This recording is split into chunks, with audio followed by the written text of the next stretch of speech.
बीता हुआ कल। गौतम बुद्ध एक गांव में उपदेश दे रहे थे।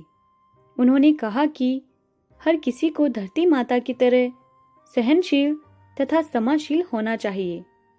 क्रोध ऐसी आग है जिसमें क्रोध करने वाला दूसरों को जलाएगा तथा खुद भी जल जाएगा।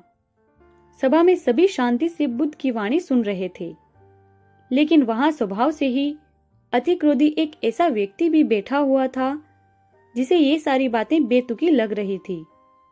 वह कुछ देर ये सब सुनता रहा, फिर अचानक ही आग बबूला होकर बोलने लगा। तुम पाखंडी हो, बड़ी बड़ी बातें करना यही तुम्हारा काम है।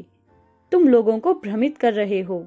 तुम्हारी ये बातें आज के समय में कोई मायने नहीं रखती। ऐसे कई कटु वचनों को सुनकर भी बुद्ध शांत रहे।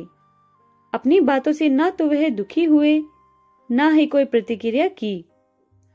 यह देखकर वह व्यक्ति और भी क्रोधित हो गया और उसने बुद्ध के मुंह पर थूक कर वहां से चला गया। अगले दिन जब उस व्यक्ति का क्रोध शांत हुआ तो उसे अपने बुरे व्यवहार के कारण पछतावे की आग में जलने लगा और वह उन्हें ढूंढते हुए उसी स्थान पर पहुंचा। पर बुद्ध कहाँ मिलते, वह तो अपने शिष्यों के साथ पास वाले एक अन्य गांव निकल चुके थे। व्यक्ति ने बुद्ध के बारे में लोगों से पूछा और ढूंढते ढूंढते जहां बुद्ध प्रवचन दे रहे थे वहां पहुंच गया। उन्हें देखते ही वह उनके चरणों में गिर पड़ा और बोला, मुझे क्षमा कीजिए प्रभु। बुद्ध ने पूछा, कौन हो भाई, तुम्हें क्या हुआ है, क्यों क्षमा मांग रहे हो? उसने कहा, क्या आप भूल गए, मैं वही हूं जिसने कल आपके साथ बहुत बुरा व्यवहार किया था। मैं शर्मिंदा हूं। मैं मेरे दुष्ट आचरण की क्षमा याचना करने आया हूं।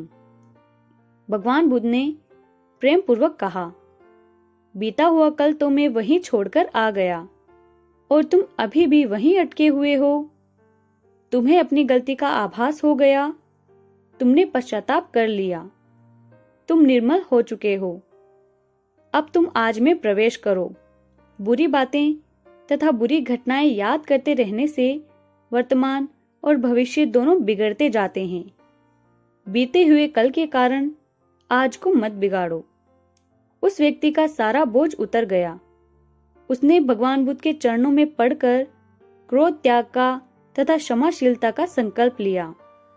बुद्ध ने उसके मस्तिष्क पर आशीष का हाथ रखा। उस दिन से उसमें परिवर्तन आ गया और उसके जीवन में सत्य, प्रेम व करुणा की धारा बहने लगी। बहुत बार हम भूतकाल में की गई किसी गलती के बारे में सोचकर बार बार दुखी होते हैं और खुद को कोसते हैं। हमें ऐसा कभी नहीं करना चाहिए।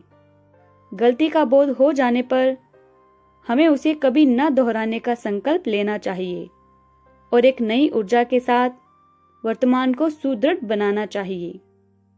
कहानी पसंद आई हो तो लाइक, शेयर एंड सब्सक्राइब करें।